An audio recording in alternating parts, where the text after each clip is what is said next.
రక్షణ ఒక క్షణంలో ఉచితంగా తేలిగ్గా దొరికింది. ప్రభు నేను పాడినట్టే చాలు, కానీ పరలోకం you have to pay the price.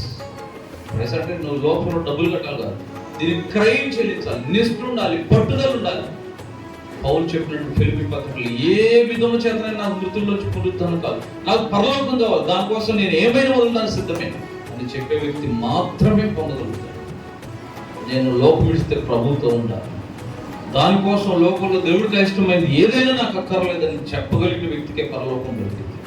అంతేగాని లోకమే రేపు చనిపోయి ఎవరు అన్నారంటే సండే స్కూల్ టీచర్ లాజరు ధనవంతుడి గురించి కథ చెప్పి పిల్లలు అడిగిందంటే ఎలా ఉండాలనుకుంటున్నాడు, తలా ఒకటి చెప్తే ఒకడన్నాడు తెలివిగా, భూమి మీద ధనవంతుడిలాగా పరలోకంలో లాజర్ లాగా ఉండాలనుకున్నాను. రెండు కుదరదు, హవా కావాలి పోవా కావాలి. అమెరికాలో ఉండలేవు, ఇండియాలో ఉండవు, ఇండియా ఎడల్స్లో ఉంటారు. కాబట్టి ప్రభు కొరకు కొన్ని లోకాన్ని అపవిత్రతను వ్యర్థమైన దేవుడికి అయిష్టమైన విడిస్తే తప్ప దేవుని రాజ్యం ప్రవేశించారు. అలాంటి నిష్ట తృష్ణ ప్రభు మన హృదయాల్లో పెంచునుగా.